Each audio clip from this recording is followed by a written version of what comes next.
मेरे पेज से जुड़े हुए सभी विद्यार्थियों और मेरे साथियों को गुड मॉर्निंग। कल हमने विसर्ग संधि पढ़ी थी।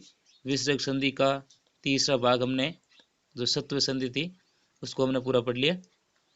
अब पहला भाग है उत्व संधि। अच्छा, इसमें हमने पढ़ा था कि यदि संधि का सवाल आता है तो इसमें ओ की मात्रा आती है और ओ की मात्रा काट करके हमें क्या करना होता है, विसर्ग करना होता है। ठीक है, अब देखिए प्लस का उदाहरण आता है तो प्लस से पहले आप सभी को बताया कि प्लस से पहले यदि विसर्ग हो, है ना, प्लस के बाद चाहे व्यंजन हो या फिर स्वर हो, बराबर संधि कौन सी होती है, विसर्ग संधि होती है।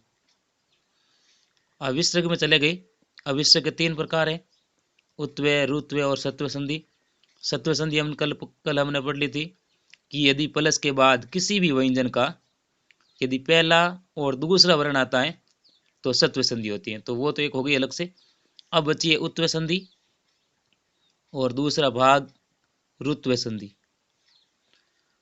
अब इसमें मैंने कल आपको बताया था कि उत्व संधि में भी प्लस के बाद तीसरा वर्ण, चौथा वर्ण और पांचवा वर्ण आता है। यहाँ भी प्लस के बाद तीसरा, चौथा और पांचवा वर्ण आता है। तो यहाँ दोनों में समानता है। तो मैंने कहा था कि यदि 3, 4, 5 होते हैं तो आपका दिमाग दोनों में जाना चाहिए। फिर आप आइए कि यदि प्लस से पहले ए विसर्ग है तो बराबर उत्व संधि होती है।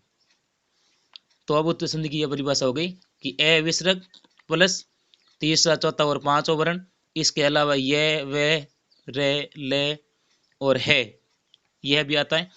और जो अवग्रह वाले उदाहरण है ए भी आता है कि ए का क्या होता है, अवग्रह। ठीक है ना। और विसर्ग का क्या बनता है, ओ। रुत्व संधि, रुत्व संधि में ए नहीं आएगा। यहाँ इसमें असमानता है, यहाँ समानता है, लेकिन यहाँ इसमें असमानता है। यहाँ ई से लेकर के ओ तक वर्ण आएंगे और विसर्ग, ई से लेकर के ओ तक स्वर, विसर्ग प्लस 3, 4, 5 बराबर संधि होती है रुत्व। एक और मैटर था कि सर स्वर, तो ये पता कर लीजिए कि विसर्ग प्लस यदि स्वर है तो बराबर रुत्व संधि होगी, क्योंकि स्वर सारे रुत्व संधि में भी आते हैं और अन्य में नहीं आते हैं। उत्व संधि में केवल ए आता है जो अवग्रह वाले उदाहरण है। तो उत्व संधि में विसर्ग का ओ बन रहा है और रुत्व संधि में विसर्ग का आधा रे बनेगा।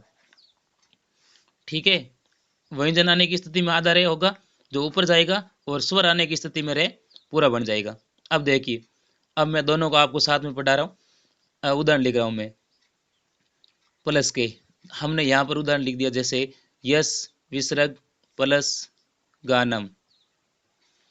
ठीक है, तो हम क्या करते हैं, प्लस से पहले निकालते हैं कि क्या है। तो यहाँ क्या है, यस का अंतिम वर्ण ए विसर्ग प्लस, और प्लस के बाद क्या है, गे। तो यहाँ से आप यदि व्यंजन आ रहे हैं तो क्रम संज्ञा निकालिए। तो गे किसी भी वर्ग का कौन सा अक्षर है, तीसरा अक्षर है। हो गया। तो पहला, दूसरा होती है सत्व और 3, 4, 5 होती है, तो उत्व संधि हो जाएगी।